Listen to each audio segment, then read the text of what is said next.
అడుక్కున్న చోటే ఇప్పుడు ఆత్మాభిమానంతో ఉద్యోగం చేసుకుంటున్నారు.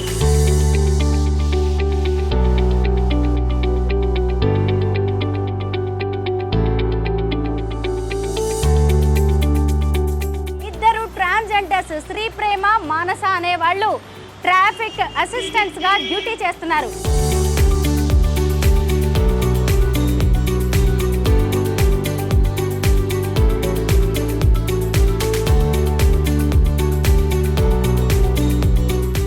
ఒకప్పుడు అవమానాలు చీత్కానాలు ఎదుర్కొన్న ప్రాంతంలోనే అందరితో సాల్యూట్ చేయించుకుంటున్నారు. ఇద్దరము తెలంగాణ రాష్ట్ర ప్రవేశపెట్టిన ట్రాఫిక్ అసిస్టెంట్ ఉద్యోగాల్లో జాబ్ సాధించడం జరిగింది.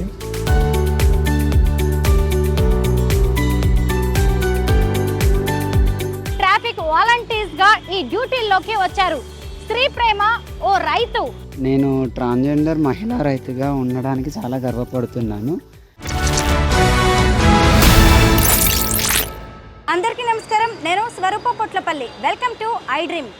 ఒకప్పుడు అడుక్కున్న చోటే ఇప్పుడు ఆత్మాభిమానంతో ఉద్యోగం చేసుకుంటున్నారు. ఒకప్పుడు అవమానాలు చీత్కానాలు ఎదుర్కొన్న ప్రాంతంలోనే అందరితో సాల్యూట్ చేయించుకుంటున్నారు. వారు మరెవరో కాదు, తెలంగాణ ప్రభుత్వం ట్రాఫిక్ అసిస్టెంట్స్గా నియమించిన ట్రాన్స్జెండర్స్. ప్రస్తుతం నేను మలక్పేట్ ప్రాంతంలో ఉన్నాను. హైదరాబాద్ వ్యాప్తంగా మొత్తం 38 మంది ట్రాన్స్జెండర్స్ విధులు నిర్వర్తిస్తున్నారు. ఈ మలక్పేట్ ఏరియాలో ఇద్దరు ట్రాన్స్జెండర్స్ శ్రీ ప్రేమ మానస అనే వాళ్ళు ట్రాఫిక్ అసిస్టెంట్స్గా డ్యూటీ చేస్తున్నారు. పదండి వెళ్ళి వారిద్దరి గురించి అనేక ఇంట్రెస్టింగ్ విషయాలను తెలుసుకుందాం.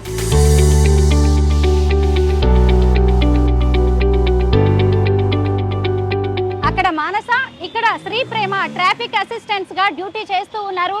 2024 డిసెంబర్లో వీళ్ళు ట్రాఫిక్ వాలంటీర్స్గా ఈ డ్యూటీల్లోకి వచ్చారు. శ్రీ ప్రేమ ఓ రైతు. ఆమె ఒకవైపు చదువుకుంటూ వ్యవసాయం చేస్తూ ఇప్పుడు ఇక్కడ ట్రాఫిక్ వాలంటీర్గా జాబ్ చేస్తూ ఉన్నారు. తనతో మాట్లాడదాం. హలో శ్రీ ప్రేమ గారు. Hi, good afternoon madam. Good afternoon. బాగున్నానండి. చెప్పండి, ఎలా అనిపిస్తోంది కొత్త డ్యూటీ, కొత్త జాబ్ ఎలా ఉంది? చాలా బాగుంది. ప్రభుత్వము ఒక మంచి ఉద్దేశంతో తెలంగాణ రాష్ట్ర ప్రభుత్వము పైలట్ ప్రాజెక్ట్గా చేపట్టి ట్రాన్స్జెండర్ ఉమెన్స్ అండ్ మెన్స్ని ఆపర్చునిటీ ఇవ్వడము భారతదేశ చరిత్రలోనే మొట్టమొదటి టైము. అందరూ జాబ్ల కోసము ఫైట్ చేస్తూ కేసులు వేసి జాబులు సాధించిన వారే తప్ప ప్రభుత్వమే ప్రత్యేకంగా చొరవ చూపి తెలంగాణలో ప్రత్యేకంగా ట్రాన్స్జెండర్స్కి స్పెషల్ ప్రాజెక్ట్ కింద పైలట్ ప్రాజెక్టుగా మన తెలంగాణ ప్రభుత్వము ట్రాన్స్ మెన్ అండ్ ఉమెన్స్ని చూజ్ చేసుకుంది. అందులో భాగంగా మాకు కామన్ పబ్లిక్ పెట్టినట్టే ఎగ్జాము అండ్ మాకు స్పెషల్ కోటా కింద కొంచెం రిక్రూట్మెంట్ వేరే ఇచ్చేసి height, running, long jump, medical verification, certificate verification, study complete చేసి మంచి అవకాశాన్ని ఇచ్చారు. ట్రైనింగ్ కంప్లీట్ చేసి ఇప్పుడు ప్రజెంట్ జాబులు చేస్తూ సంతోషంగా లైఫ్ లీడ్ చేస్తున్నాం. ట్రాన్స్జెండర్స్గా మీరు ఎన్నో అవమానాలు ఎదుర్కొన్నారు, ఎన్నో ఇబ్బందులు పడ్డారు. అలాంటి చోటే ఈ నడి రోడ్డు మీదే వీళ్ళందరి సాక్షిగా ఈరోజు మీరు ఆత్మ గౌరవంతో ఉద్యోగం చేసుకుంటున్నారు. ఏమనిపిస్తోంది ప్రేమ? ప్రజెంట్ అయితే చాలా సంతోషంగా ఉంది. ఎందుకంటే కమ్యూనిటీకి విభిన్నంగా మేము రాష్ట్ర ప్రభుత్వం ప్రవేశపెట్టిన ఈ ప్రాజెక్టులో మేము సెలెక్ట్ అయ్యి ఎక్కడైతే చిత్కారాలు పొంది ఎక్కడైతే అవమానాలు పడి ఇబ్బందులు ఎదుర్కొన్నామో అదే సొసైటీ, అదే ప్రభుత్వం, అదే గవర్నమెంట్ మమ్మల్ని గుర్తించి అవకాశం ఇచ్చి మా సేవలు వినియోగించుకున్నందుకు తెలంగాణ న్యాయ వ్యవస్థకు సెల్యూట్. ప్రేమ, మీరు ట్రాన్స్ విమెన్ అని మీరు చెబితే తప్ప తెలియట్లేదు. ఇలా రోడ్డు మీద నిలబడి మీరు డ్యూటీ చేస్తూ ఉంటారు కదా, చాలామంది జనం వస్తూ ఉంటారు, పోతూ ఉంటారు. ఎవరైనా మిమ్మల్ని అబ్జర్వ్ చేస్తూ ఉంటారా? ఏమైనా కామెంట్స్ చేస్తుంటారా? ట్రాఫిక్లో డ్యూటీ చేస్తూ చాలా సంతోషంగా ఫీల్ అవుతున్నాము. ఎందుకంటే ఎక్కడ పోలీస్ వ్యవస్థ నుంచి ఎన్ని ఇబ్బందులు ఎదుర్కొన్నామో అదే పోలీస్ వ్యవస్థ వాళ్ళు ఎస్ఐలు, సిఐలు, డీసీపీలు, సిపిలు మాకు సపోర్ట్ చేస్తూ మంచి గైడ్లైన్స్ ఇస్తున్నారు. వాళ్ళు చెప్పిన రూల్స్ అన్ని ఫాలో చేస్తూ మేము రోడ్డు మీద డ్యూటీ చేస్తున్నాము. అలానే రోడ్డు మీద వెళ్ళే వాళ్ళు మామూలుగా మాకు పొల్యూషన్ కాబట్టి మేము మాస్కులు పెట్టుకుంటాము. అసలు ఎవరు ఐడెంటిఫై చేయరు. అప్పుడప్పుడు మాస్కులు తీసినప్పుడు మళ్ళీ మామూలుగా ఉమెన్ అనుకుని కంగ్రాచులేషన్స్, థ్యాంక్ యూ అని చెప్పడము, నమస్తేలు పెట్టడం, చిన్నపిల్లలు, చిన్నవాళ్ళు, పెద్దవాళ్ళందరూ నమస్తేలు, సెల్యూట్లు పెట్టుకుంటూ వెళ్ళేది. చాలా సంతోషంగా అనిపిస్తుంది. కొందరు స్పెషల్గా హైట్, పర్సనాలిటీస్ చూసి గుర్తుపట్టిన వాళ్ళు గవర్నమెంట్ ఇచ్చిన ప్రాజెక్ట్లో సెలెక్ట్ అయినారు కదా, congratulations, all the best for your future అనుకుంటూ కామెంట్ చేస్తారు. అట్లానే కొందరు పోకరీలు కూడా ఫన్నీగా వెరైటీగా కామెంట్ చేస్తూ వెళ్తారు. అవన్నీ వదిలేస్తాం. ఎందుకంటే మేము 36 ఏళ్ళు అనుభవించిన జీవితం ముందు వాళ్ళ కామెంట్స్ ఒక పుష్కాకి. ప్రేమ, మరి ఇప్పుడు తోటి పోలీసుల నుంచి మీకు ఎలాంటి రెస్పాన్స్ వస్తుంది? ఎందుకంటే మీరందరూ మగవాళ్ళ మధ్యలో వర్క్ చేయాల్సి ఉంటుంది. ట్రాఫిక్ పోలీసులు, ఎస్ఐ, కానిస్టేబుల్స్, పెద్ద పెద్ద హైరార్కీలో ఉన్న ఆఫీసర్స్ ఉన్నారు కదా, వారి దగ్గర నుంచి మీకు ఎలాంటి సపోర్ట్ అందుతోంది? పెద్ద పెద్ద పోలీస్ సార్ల ముందు కోఆర్డినేట్గా వర్క్ చేయడం చాలా సంతోషంగా ఉంది. వాళ్ళు కూడా మాకు తెలియని తెలియని విషయాల గురించి traffic rules and regulations, punishments and duty process explain చేస్తారు. అలాగే సార్స్ ఉంటారు, మేడమ్స్ ఉంటారు. వాళ్ళతో పాటు మాకు ట్రాన్స్జెండర్, మెన్, ఉమెన్ అనే డిస్క్రిమినేషన్ లేకుండా చాలా హెల్ప్ఫుల్గా, సపోర్ట్ఫుల్గా అన్ని రకాలుగా మాకు సహాయ సహకారాలు అందిస్తున్నారు. నేను ప్రజెంట్ మలక్పేట్ పిఎస్లో చేస్తున్నారు. అందరూ చాలా సపోర్ట్ఫుల్గా ఉంటారు మాకు. ఈ కాకి యూనిఫామ్ వేసుకున్నప్పుడు ఏమనిపించింది ప్రేమ? కాకి యూనిఫామ్ వేసుకున్నప్పుడు బాడీలో ఒక రకమైన వైబ్రేషన్ వచ్చింది. ఎందుకంటే ఒక రెస్పాన్సిబిలిటీ మా మీద పడ్డట్టు అయింది. ఒకప్పుడు సొసైటీలో మామూలుగా పోనీలే, సరేలే, అడ్జస్ట్ అయిపోయి బతుకులు కాస్త రోడ్డు మీద ఉండి పబ్లిక్కి సేవ చేస్తూ మా యొక్క ఇంటరాక్షన్స్ని, మా యొక్క సర్వీసెస్ని పబ్లిక్కి సేవ చేయడం నాకు చాలా సంతోషంగా ఉంది. కొత్త సంవత్సరంలో కొత్త జీవితం కదా, అసలు ఊహించని జీవితం. అవును. ఎందుకంటే ఓకే, మీరు ట్రాన్స్ విమెన్గా మారారు, ఏదో పని చేసుకొని, ఉద్యోగం చేసుకొని, చదువుకొని కొత్తగా మీరు బతుకుదాం అనుకున్నారు. కానీ ఇలాంటి ఎంతో రెస్పెక్ట్ ఉండే పోలీస్ డిపార్ట్మెంట్లోకి వస్తామని మాత్రం ఎప్పుడు అనుకుని ఉండరు కదా? అనుకోలేదు మేడం. చాలా హ్యాపీ అనిపిస్తుండొచ్చు. మీ ఫ్యామిలీ ఇప్పుడు ఎలా ఫీల్ అవుతున్నారు? అందరూ చాలా, అంటే ఫస్ట్లో ఏమనుకున్నారంటే ప్రభుత్వం ఇచ్చింది ఓకే, కానీ నిజమో కాదు అన్న ఒక డైలమాలో కూడా వాళ్ళు ఉన్నారు. ఎందుకంటే అంటే వీళ్ళు స్పెషల్ పర్సన్స్ కదా, మామూలు కామన్ మెన్ ఉమెన్కి రాని అవకాశాలు వీళ్ళకు డైరెక్ట్ ఎట్లా వచ్చేసిందన్న డైలమాలో వాళ్ళు ఉన్నారు. మేము కూడా పోటీ పడి మంచి ఫైటింగ్ నేచర్తో మంచిగా జాబ్ సాధించి పోటాపోటీగా కమ్యూనిటీతో ధీటుగా మేము జాబ్ చేస్తే మాకు కూడా చాలా సంతోషంగా ఉంది. మీ కమ్యూనిటీ వాళ్ళు ఏమంటున్నారు? అంటే ఒక స్టార్టింగ్లో ఏంటంటే వీళ్ళు చేయగలరన్న చిన్న చూపు ఉండేది. కమ్యూనిటీ నుంచైనా, సొసైటీ నుంచైనా, డిపార్ట్మెంట్ నుంచైనా మా మెంటల్ కెపాసిటీ, మా బాడీ ఎబిలిటీని బట్టి, మేము సర్వీస్ చేస్తున్న ప్రాసెస్ని బట్టి అరే మంచి రెస్పాన్స్ వస్తుంది. మీడియా నుంచి కానీ, సొసైటీ నుంచి కానీ, ఫ్యామిలీ నుంచి కానీ, దూరం పెట్టిన పేరెంట్స్ కానీ, విలేజర్స్ కానీ, రిలేటివ్స్ కానీ, ఫ్రెండ్స్ కానీ, సొసైటీ కానీ అదే రెస్పెక్టబుల్గా మేము ఒక యూనిఫామ్ చేసుకుని రోడ్డు మీద ఉంటుంటే, మాట్లాడుతుంటే చాలా సంతోషంగా ఉంది. ఇదొక బాధ్యతగా మా మీద ఉంది. ఇంకా మంచి మంచి అవకాశాలు ఎత్తుక్కొని మా ఉన్నత జీవితంలో భవిష్యత్తులో మంచిగా ఉన్నతంగా స్థిరపడాలని మేము అనుకుంటున్నాము. అలాగే మా కమ్యూనిటీ వాళ్ళు కాల్ చేసి కూడా మళ్ళీ ఏమైనా అవకాశాలు ఉన్నాయా, ఈ ట్రాఫికే కాకుండా ఇంకేమైనా ఇతర డిపార్ట్మెంట్ల నుంచి అవకాశాలు ఉంటే మాకు చెప్పండి అని కాల్ చేసి అడుగుతుంటే మాకు చాలా సంతోషంగా ఉంది. ప్రేమ, సహజంగా ఆడవాళ్ళ వయసు మగవాళ్ళ జీతం ఎంతో అడగకూడదు అంటారు. అయినా సరే నేను ఇప్పుడు మీ జీతం ఎంతో తెలుసుకోవాలనుకుంటున్నాను. ఎందుకంటే ఇంకొంతమందిలో ఆశ కలిగించవచ్చు ఆ జీతం అనేది. అందుకే ప్రజెంట్ మా సాలరీ 28,800 ఇస్తున్నారు. మేబీ ముందు మాకు పర్మనెంట్ అయిన తర్వాత పొల్యూషన్ అలవెన్సెస్ వెళ్ళకుండా 37,000 వచ్చే ఛాన్సెస్ ఉంది. అలాగే ముందు మేము సీనియర్ అయిన కొద్దీ పెరుగుతూ ఉంటుంది. ఏంటి శాలరీని ఎలాగా సేవింగ్స్ చేసుకుంటున్నారా, ఎలా ఖర్చు పెట్టుకుంటున్నారు? డివైడ్ చేసుకున్నాము. అంటే పర్సనల్ అలవెన్సెస్, అలాగే మెయింటెనెన్స్ ఖర్చులు, రూము. అంటే మాది నాన్ లోకల్ జగిత్యాల డిస్ట్రిక్ట్, ఇక్కడ రూమ్ తీసుకొని ఉంటున్నాము. ఫుడ్ అండ్ అవన్నీ ట్రావెలింగ్కి పోను, మిగతా అన్నీ సేవింగ్ చేసుకున్నాం. ఇన్సూరెన్సెస్, సేవింగ్స్ అన్నీ చేసుకుంటున్నాము. ట్రాఫిక్ అసిస్టెంట్గా ఒక గవర్నమెంట్ జాబ్లోకి ఎంటర్ అయిన తర్వాత ఫస్ట్ శాలరీ అందుకున్నప్పుడు ఏమనిపించింది ప్రేమ? ఫస్ట్ శాలరీ నేను ట్రైనింగ్ అమౌంట్ 22,800 విత్డ్రా చేశాను. అది మా పేరెంట్స్కి ఒక 10,000, నేను పెళ్లి చేసుకున్న భర్త వాళ్ళకి ఒక 10,000 షేర్ చేసి నేను ఒక 8,000తో నా ఫస్ట్ మంత్ రెంట్ 4,000, ఫుడ్ అలవెన్సెస్కి ఒక 4,000 డివైడ్ చేసుకున్నాను. ఎందుకంటే ఒకప్పుడు 22 ఇయర్స్ అప్పుడు స్టడీ లైఫ్ వదిలేసి కమ్యూనిటీకి వచ్చి చేంజెస్ అయ్యి 7 ఇయర్స్ స్ట్రగుల్స్ ఫేస్ చేసి రోడ్డు మీద ఉండి ట్రైన్లలో బెగ్గింగ్కి వెళ్ళి ఈజీ మనీకి అలవాటు పడ్డ మనీ అప్పుడు దాని వాల్యూ తెలియకపోయేది. ఎక్స్ట్రా అమౌంట్ వచ్చేది, ఎక్స్ట్రా ఖర్చెస్ ఉండేవి. ఇదేంటంటే ఒక 1 మంత్ డెడికేట్గా మేము అందరికన్నా విభిన్నంగా సెలెక్ట్ అయ్యి ప్రభుత్వంతో ఇంటరాక్ట్ అయ్యి ట్రైనింగ్ కంప్లీట్ చేసుకొని హయ్యర్ అఫీషియల్స్తో ఉంటూ రోడ్డు మీద వర్క్ చేసుకుంటూ పీపుల్కి సర్వీస్ చేస్తూ ఎగ్జైట్మెంట్గా మనీకి అది ఫస్ట్ సాలరీకి ఎగ్జైట్మెంట్గా ఫీల్ అయినాము. అది తీసుకున్నప్పుడు చాలా సంతోషంగా ఉంది. ఇప్పుడు ప్రజెంట్ మంచి హ్యాపీ లైఫ్ లీడ్ చేస్తున్నాం. మొత్తం 38 మంది ఇప్పుడు హైదరాబాద్లో ట్రాన్స్జెండర్స్ డ్యూటీ చేస్తున్నారు ట్రాఫిక్ వాలంటీర్స్గా. ఓకే. అసలు మీ సెలక్షన్ ప్రాసెస్ ఎలా జరిగింది, ట్రైనింగ్ ఎలా ఇచ్చారు, ఎన్ని నెలలు పట్టింది? నేను డిగ్రీ డిస్కంటిన్యూ చేసి కమ్యూనిటీలో ఉన్నాను. కమ్యూనిటీలో ఇంటికాడ ఫార్మింగ్ చేశాను. ఈ క్రమంలో లాస్ట్ 24 డిసెంబర్ 4న నోటిఫికేషన్ వేసినారు.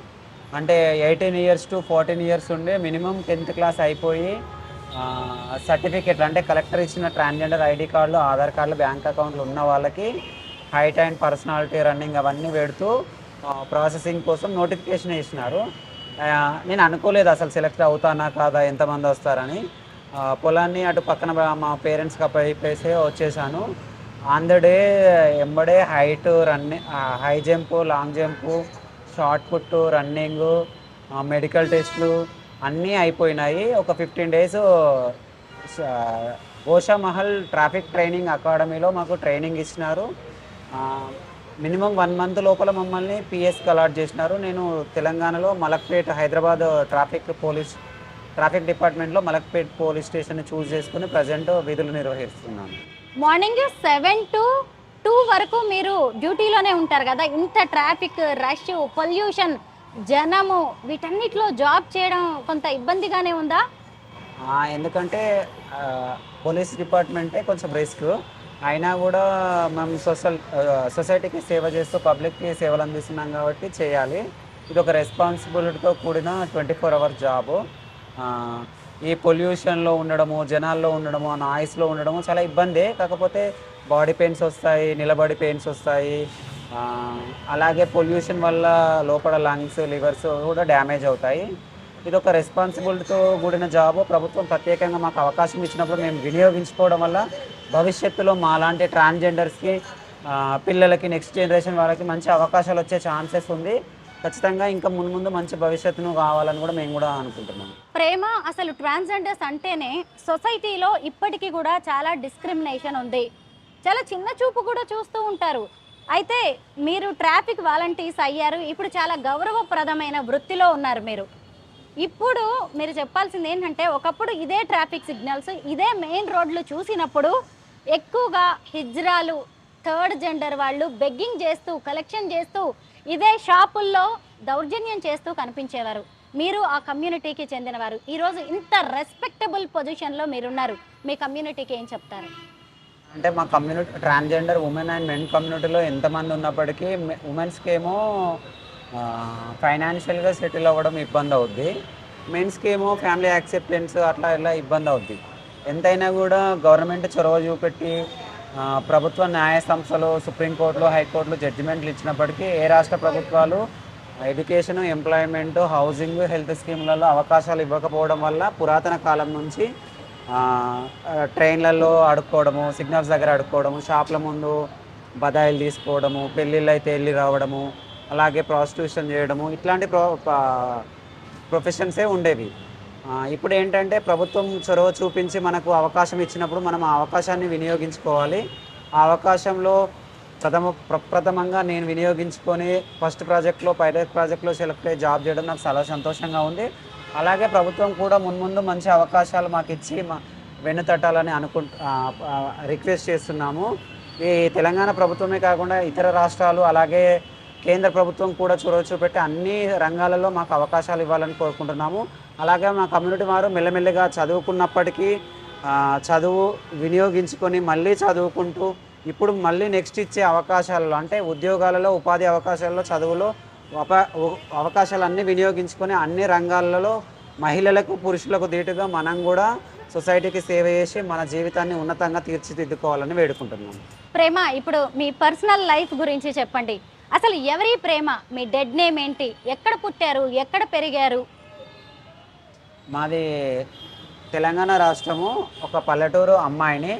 మాది జగిత్యాల జిల్లా, ఎండపల్లి మండలం, చెర్లపల్లె గ్రామము. మా నాన్న పేరు జుంజిపల్లి హనుమంతు, మా అమ్మ పేరు జుంజిపల్లి లింగమ్మ. నాకు 3 అక్కలు, ఒక అన్నయ్య, నేను 5గురము. నా ఏజ్ ప్రజెంట్ 36 years. నేను 1989 మా ఊర్లో జన్మించడం జరిగింది. అలాగే పల్లెటూర్లలో ప్రభుత్వ స్కూళ్ళలో చదువుకుంటూ 10వ తరగతి పాస్ అవ్వడము, గోదావరికంలో ఇంటర్ కంప్లీట్ చేసుకోవడము, మళ్ళీ జగిత్యాల ఎన్ఎస్వి కాలేజ్లో బీజెడ్సీ జాయిన్ అయ్యి హార్మోన్ ఇంబ్యాలెన్స్ వల్ల మా ఫ్రెండ్స్ నుంచి వచ్చిన ప్రెషరు, మా ఫ్యామిలీ నుంచి వచ్చిన ప్రెషరు, నా హార్మోన్స్ ప్రెషరు, అలాగే నాతో మాట్లాడే ఒక అబ్బాయి ప్రెషర్ వల్ల నేను ఊరు వదిలి వచ్చి 2012లో కమ్యూనిటీలో జాయిన్ అయ్యి సర్జరీలు చేసుకొని కమ్యూనిటీలో జాయిన్ అవ్వడం జరిగింది.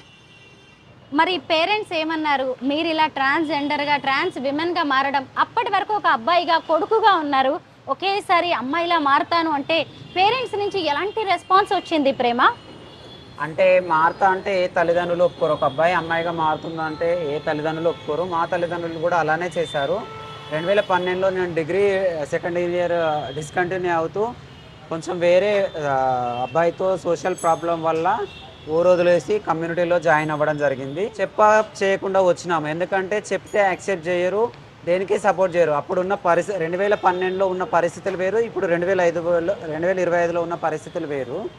ఆ కమ్యూనిటీలో జాయిన్ అయ్యి సర్జరీస్ అన్ని కంప్లీట్ అయిన తర్వాత ఊర్లోకి వెళ్ళి అవ్వడము, వాళ్ళతో చెప్పడము, వాళ్ళు చాలా బాధపడ్డారు. తర్వాత మెల్లమెల్లిగా ఇంకా చాలామంది ఉండడము, ఎలా మారిండు కదా, మనోడే కదా, బాగున్నాడు కదా, చదువుకొని సెటిల్ అవుతున్నాడు కదా అన్న ప్రాసెస్లో వాళ్ళు కూడా యాక్సెప్ట్ చేసి నా మంచితనాన్ని గుర్తించి నాకు సపోర్ట్ చేస్తూ వస్తున్నారు. ఇప్పటికీ మీరు విలేజ్కి వెళ్తూ ఉంటారు కదా ప్రేమ? ఆ విలేజ్కి వెళ్తూ వస్తూ ఉంటాను. 2012లో నేను మారినప్పటికీ అప్పుడప్పుడు ఇంటికి వెళ్ళి రావడము. 2012లో కమ్యూనిటీని మళ్ళీ వేరే అబ్బాయి చీట్ చేయడం వల్ల కమ్యూనిటీని వదిలేసి ఊర్లోకి వెళ్ళి వ్యవసాయం స్టార్ట్ చేసినాను. మా నాన్న ఇచ్చిన పొలంలో కష్టపడుతూ నేను ఒక చిన్న ఇల్లు కట్టుకొని నా కాళ్ళ మీద నేను నిలబడి మళ్ళీ ఆగిపోయిన డిగ్రీని అంబేద్కర్ ఓపెన్ యూనివర్సిటీలో 2022లో జాయిన్ అయ్యి present BA sociology, political science, public administration చేస్తున్నాను. నేను ఇక్కడ జాబ్ చేయడం వల్ల దాన్ని ఇక్కడికి షిఫ్ట్ చేసుకుని చంచల్గూడలో మొన్న 5th సెమ్ ఎగ్జామ్స్ రాసినాను. ఇప్పుడు ప్రజెంట్ నేను థర్డ్ ఇయర్. ఇంకా మంచి ఎగ్జామ్స్ అప్లై చేశాను. సివిల్స్, RRB పోస్టులు అప్లై చేస్తూ ఇంకా భవిష్యత్తులో B.Edను MA చేసి మంచి అవకాశాన్ని ఎంచుకొని ఇంకా మరింత ఉన్నత స్థానంలో ఉండాలని అనుకుంటున్నాను. ప్రేమ నవ్విన నాపచేనే పండుతుంది అంటారు కదా, అది మీ విషయంలో నిజమైనట్టుగా కూడా కనిపిస్తోంది. మీరు ఇప్పుడు ఎంతో మందికి ఇన్స్పిరేషన్. ముఖ్యంగా అదే ఊళ్ళో మీరు ఒక మగవాడిగా పుట్టారు. ఆ తర్వాత అదే ఊళ్ళో ఒక ఆడ మనిషిగా తిరిగారు. మగవాళ్ళు ఎక్కువగా చేసే వ్యవసాయ పనులు చేశారు. అక్కడే చీర కట్టుకొని తిరుగుతూ ఉన్నప్పుడు అక్కడ ఊరి వాళ్ళ నుంచి ఎలాంటి రెస్పాన్స్ వస్తూ ఉండేది? అంటే మా ఫ్యామిలీ అప్పుడు 2012లో రికగ్నైజేషన్ చేయలేదు. మెల్లమెల్లగా నేను అప్పుడప్పుడు అబ్బాయిలాగా వెళ్తూ వచ్చేది. అట్లా క్రమక్రమంగా 2017లో అప్పుడు గుర్తించి రికగ్నైజేషన్ చేసి పర్లేదులే, క్యారెక్టర్ బాగుంది, వస్తున్నాడు, పోతున్నాడు, సెట్ అవుతున్నాడు మనోడే అన్న ఉద్దేశంతో నేను వెళ్ళడం, వాళ్ళు రమ్మనడము, నేను కమ్యూనిటీతో ఇంటరాక్ట్ అవుతూ ఇంటికి వెళ్ళొస్తూ యాక్సెప్టెన్సీ తెచ్చుకున్నాను. ఆ లెవెల్గా నేను ఉండడం వల్ల వాళ్ళు యాక్సెప్ట్ చేసినారు. ఇప్పటికీ కొన్ని ఫ్యామిలీలు యాక్సెప్ట్ చేయరు. ఎందుకంటే వాళ్ళు ఒక మా యొక్క ట్రాన్స్జెండర్ను ఒక సోషల్ రెస్పెక్ట్గా చూస్తారు, పరువుగా చూసి డిస్క్రిమినేట్ చేస్తారు. మళ్ళీగా నేను చీర కట్టుకొని ఊర్లో ఉండి వ్యవసాయం పనులు, అదే అబ్బాయిగా ఊర్లో పుట్టిన నేను అదే అబ్బాయిగా కష్టపడుతూ వ్యవసాయం చేస్తూ చీర కట్టుకొని పబ్లిక్ అందరికీ ఒక మామూలు అమ్మాయిలాగా, ఒక మధ్యతరగతి మహిళలాగా అందరూ నాతో ఇంటరాక్ట్ అయ్యి మా ఊరు వాళ్ళు కూడా చాలా మంచిగా మాట్లాడేది. పెద్ద మనుషులు కానీ, మా చుట్టుపక్కల ఇళ్ళ వాళ్ళు కానీ, మా వ్యవసాయానికి వచ్చే కూలి పనుల వాళ్ళు కానీ బాగా సపోర్ట్ చేసేది. అలాగే నేను డిగ్రీలో ట్రాన్స్జెండర్ ఉమెన్గానే జాయిన్ అవ్వడం. అక్కడ కూడా మా లెక్చరర్స్ కానీ, జగిత్యాల SKNR ప్రభుత్వ జూనియర్ డిగ్రీ కాలేజీలో BA జాయిన్ అయినాను. మా లెక్చరర్స్ కానీ, స్టూడెంట్స్ కానీ నాతో ఇంటరాక్ట్ అవుతూ చాలా సపోర్ట్ఫుల్గా ఉండేది. చుట్టూ ఉన్న పబ్లిక్ కూడా మాకు చాలా సపోర్ట్ఫుల్గా ఉండేది. ప్రేమ సహజంగా మీ కమ్యూనిటీ ఎక్కువగా చాలామంది చేతిలో మోసపోతుంది. అది డబ్బుల పరంగా కావచ్చు, ముఖ్యంగా ప్రేమ విషయంలో కొంతమంది ప్రేమిస్తున్నామని వెనకబడ్డం, తర్వాత పెళ్లి చేసుకున్న తర్వాత కూడా చీట్ చేసి డబ్బులు అంతా తీసేసుకొని వదిలేసి వెళ్ళడం జరుగుతుంది. మీ విషయంలో కూడా అలాంటి స్టోరీ ఉంది. మిమ్మల్ని ఒక అబ్బాయి ప్రేమిస్తున్నానంటూ వెంటబడ్డం, తర్వాత ఆయన మోసం చేయడం, మీరు పోలీసులు కేసుల వరకు కూడా వెళ్ళడం జరిగిందిగా. ఏంటా స్టోరీ, మాతో ఏమన్నా చెప్పగలరా? అంటే అబ్బాయిలా ఉన్నప్పుడు ఒక అబ్బాయితోని సోషల్గా మోసపోయాను. కమ్యూనిటీలో కూడా కొంచెం వేరే అబ్బాయితో మోసపోయాను. అంటే మాకు ఏంటంటే మేము ఆడపిల్లలమే అన్న ఉద్దేశంతో ఒక అబ్బాయిని నమ్మినప్పుడు అబ్బాయిలు మా జీవితంలోకి ప్రేమ, నమ్మకము, ఫ్యూచర్ చెప్తూ మా జీవితంలోకి వస్తారు. మాతో పక్కన ఉండేసరికి వాళ్ళు సొసైటీ వేసే క్వశ్చన్లు, అంటే ఫ్యూచర్ ఏంటి, లైఫ్ ఏంటి, నెక్స్ట్ జనరేషన్ ప్రాసెస్ ఏంది అన్నప్పుడు వాళ్ళు రియలైజ్ అయిపోయి మమ్మల్ని దూరం పెట్టడము, కుటుంబం కాదు, కుటుంబము ఫ్యామిలీ మెంబర్స్ అద్దనుకొని వీళ్ళను నమ్మిన మేము వాళ్ళు దూరం అయ్యేసరికి సైకలాజికల్గా డిస్టర్బ్ అయ్యి మా కమ్యూనిటీ వాళ్ళు కూడా సూసైడ్ చేసుకునేది. అట్లాంటి స్టేజెస్ అన్ని దాటుకొని నేను ఇలా స్ట్రాంగ్గా మంచి పొజిషన్లో నిలబడ్డాను. నన్ను కూడా ఒక అబ్బాయి పెళ్లి పేరుతోని, ప్రేమ పేరుతోని, సోషల్గా, మెంటల్గా అంతా చాలా డిస్టర్బ్ చేసినాడు. అయినా నేను గట్టిగా పోరాడి పోలీస్ స్టేషన్ మెట్లెక్కి కొన్ని కేసులు పెట్టి న్యాయ వ్యవస్థకి పంపించడం జరిగింది. ఆ కేసెస్లో రన్నింగ్లో ఉన్నాయి. అవన్నీ వదిలిపెట్టేసి నేను ప్రజెంట్ నాకు జాబ్ వచ్చిన తర్వాత నా సోల్మేట్ ఒక అబ్బాయి దొరికిన తర్వాత మొన్ననే ఫిబ్రవరి 14కు నాకు నచ్చిన అబ్బాయిని పెళ్లి చేసుకొని హ్యాపీగా లైఫ్ లీడ్ చేయడం జరుగుతుంది. కంగ్రాచులేషన్స్. వ్యాలంటైన్స్ డే రోజే ప్రేమ పెళ్లి జరిగింది. అతని గురించి ఏమైనా చెప్తారా? మరి మీరు ట్రాన్స్ విమెన్ కదా, అతనికి ఏమీ అభ్యంతరం లేదా ప్రేమ? అతను పేరు, అతని యొక్క ప్రొఫెషనల్ చెప్పలేను, ఎందుకంటే తను మంచి పొజిషన్లో ఉన్నాడు. తను నా ప్రేమను, నా మనస్తత్వాన్ని, నా ఆడతనాన్ని గుర్తించి ట్రాన్స్జెండర్ ఉమెన్ అయినప్పటికీ లైఫ్లో సెట్ అయ్యి పెళ్లి చేసుకున్నాం కదా, ఫ్యూచర్లో ఒక పాపని కానీ బాబుని అడాప్షన్ చేసుకొని లైఫ్లో లీడ్ చేద్దామని చెప్పినాడు. తను కూడా ఉన్నత స్థానంలో ఉన్నాడు, నేను ఉన్నత స్థానంలో ఉన్నాను. మా కుటుంబానికి తెలిసింది, వాళ్ళు కూడా మేబీ యాక్సెప్ట్ చేస్తారని అనుకుంటున్నాను. ముందు మంచి లైఫ్ ఉండాలని కోరుకుంటున్నాను. అంకిత రాజ్ అనే వాళ్ళ ప్రేమ కథ ఎంత వైరల్ అయిందో, ఎంత మందికి అది ఇన్స్పిరేషన్గా మారిందో మనం చూసాం. కానీ ఏడాది తిరిగేసరికి వాళ్ళిద్దరూ విడిపోయారు. అప్పుడు ఏమనిపించింది అంటే మళ్ళీ మీ జీవితాల్లో కూడా కొత్త వ్యక్తులు వస్తూ ఉన్నారు, వాళ్ళు ఎలా ఉంటారో, మన జీవితం ఎలా ఉంటుందో ఏంటో అని ఆ భయాలు సహజంగా ఉంటాయి కదా ప్రేమ? ఓకే, అవును మేడం. అంటే వాళ్ళు కూడా సొసైటీకి ఆపోజిట్గా ఉండి కూడా ట్రాన్స్ అయినప్పటికీ కూడా అబ్బాయి అమ్మాయిని పెళ్లి చేసుకోవడము, మంచి లైఫ్ లీడ్ చేయడము, పెళ్లి చేసుకొని మంచి లైఫ్ లీడ్ చేస్తూ యూట్యూబ్ చేస్తూ మంచి రెస్పాన్సిబుల్గా ఉన్నాడు. అంత సడన్గా వాళ్ళు విడిపోయినారు. అదేందో తెలియదు కానీ వాళ్ళు మ్యూచువల్ అండర్స్టాండింగ్గా విడిపోయినారు. ఆ ప్రాబ్లం ఏంటో మనకు తెలియదు. అక్కడ ఏంటంటే నమ్మకం ఉంటే జెండరు, ఏజ్, ప్రేమ, పెళ్ళి దేనికి అడ్డు రాదు. నమ్మకం ఒకటి ఉంటే మనం భవిష్యత్తులో మంచి పొజిషన్కి వెళ్ళొచ్చు. ఏ మహిళల పురుషుల బంధానికైనా నాకు కావాల్సింది నమ్మకము. ఇక్కడ పిల్లలు, ఫైనాన్షియల్ మ్యాటరు, సొసైటీ మ్యాటర్ కాదు. నమ్మకం ఉండి ప్రేమ ఉంటే ఏ మనిషి అయినా ఉన్నన్ని రోజులు భవిష్యత్తులో ముందుకెళ్ళి హ్యాపీగా లైఫ్ని లీడ్ చేస్తాడు. నాకైతే ఆ నమ్మకం ఉంది. నేను ప్రేమించిన అబ్బాయి, ఆ అబ్బాయి కూడా ఇద్దరికి కోఆర్డినేషన్ ఉంది. తను కూడా ప్రొఫెషనల్ డిగ్రీ అయిపోయి మంచి లైఫ్లో సెట్ అయినాడు. నేను కూడా సెట్ అయినాను. నేను కూడా హైయర్ స్టడీస్ చేసి ఇంకా మరింత ఉన్నత స్థానానికి వెళ్ళి ఇంకా మరింత సుందరంగా నా లైఫ్ను తీర్చిదిద్దుకుంటానని అనుకుంటున్నాను. జే శ్రీ ప్రేమ ట్రాఫిక్ అసిస్టెంట్ 53 ఏంటి? అబ్బాయిగా ఉన్నప్పుడు నా పేరు సంజీవ్ కుమారు, జుంజుపల్లి సంజీవ్ కుమారు. మా తల్లిదండ్రులు పెట్టిన పేరు ఇది. నేను మారినాను కాబట్టి నాకు నచ్చిన పేరు పెట్టాలన్న ఉద్దేశంతో వరంగల్కి చెందిన మా గురువు గారు ప్రేమ అని పెట్టడం జరిగింది. నేను దాన్ని కాస్త దేవుడి పేరు యాడ్ చేసుకొని శ్రీ ప్రేమగా మార్చుకున్నాను. మేము రీసెంట్గా తెలంగాణ ప్రభుత్వము పైలట్ ప్రాజెక్ట్గా చేపట్టిన ట్రాఫిక్ అసిస్టెంట్ అంటే కానిస్టేబుల్, హోంగార్డ్లా అనే కాకపోతే మేము సపరేట్ కాబట్టి మా బాడీలు డిఫరెంట్గా ఉంటాయి కాబట్టి మా మెంటాలిటీ డిఫరెంట్గా ఉంటుంది కాబట్టి అబ్జర్వేషన్ కింద 6 months పెట్టినారు కాబట్టి మాకు ట్రాఫిక్ అసిస్టెంట్ అంటే నేమ్ పెట్టేసి మమ్మల్ని పైలట్ ప్రాజెక్ట్గా చూజ్ చేసుకొని సెలెక్షన్ చేసుకొని జాబ్ చేస్తున్నాము. మరొక 3 months తర్వాత మమ్మల్ని ప్రభుత్వం గుర్తించి మా వర్క్ను గుర్తించి పర్మనెంట్ చేసే ఛాన్సెస్ ఉంది. మేము కూడా అప్పుడు ట్రాఫిక్ కానిస్టేబుల్గా గుర్తింపు పొందుతాము. ప్రేమ, ఇప్పుడు చూశారు కదా ఇంత విశాల ప్రపంచంలోకి మీరు వచ్చారు. ఒకప్పుడు మీరు ట్రాన్స్జెండర్గా మారడానికి ఎంతో స్ట్రగుల్ అయ్యి ఉంటారు కదా. అసలు సమాజం మమ్మల్ని యాక్సెప్ట్ చేస్తుందా? పైగా ట్రాన్స్ విమెన్గా మారాలంటే చాలా సర్జరీస్ చేయించుకోవాలి, చాలా ఖర్చు ఉంటుంది, ఎంతో స్ట్రగుల్ అయ్యి ఉంటారు కదా. ఇప్పటికి కూడా ఇలాంటి వాళ్ళు చాలామంది ఉన్నారు, తెలుసో తెలియకో సర్జరీస్ చేయించుకుంటున్నారు. ఆ తర్వాత ఎందుకు మేము ఇలా చేసుకున్నాము అని అలా బాధపడుతున్న వాళ్ళు కూడా ఉన్నారు. ఇప్పుడు మీరు అలా కొత్తగా మీ కమ్యూనిటీలోకి వచ్చే వాళ్ళకి ఏం చెప్తారు? ఎందుకంటే కొంతమంది రాంగ్ రూట్లోకి వెళ్తున్నారు, మీరంటే చాలా మంచి రైట్ రూట్లోకి వచ్చారు. ఇప్పుడు మీరు సొసైటీకి ఏం చెప్తారు? కొత్తగా కమ్యూనిటీలోకి వచ్చే ట్రాన్స్జెండర్స్కి ఏం చెప్పాలనుకుంటున్నారు? ప్రజెంట్ ఉన్న సొసైటీలో 10 మందిలో 5 బైలింగ్వల్ క్యారెక్టర్తోనే ఉంటున్నారు. చాలామంది వాళ్ళ జెండర్ కూడా హార్మోన్స్ 15, 16, 18 అట్లా వచ్చేసరికి వాళ్ళకు తెలియదు. ఒకవేళ ఫ్యామిలీ ఒప్పుకొని యాక్సెప్ట్ చేయగలిగితే దాదాపు ఫ్యామిలీని ఒప్పించి ఫ్యామిలీతోనే ఉండే అవకాశాలు చూసుకోండి.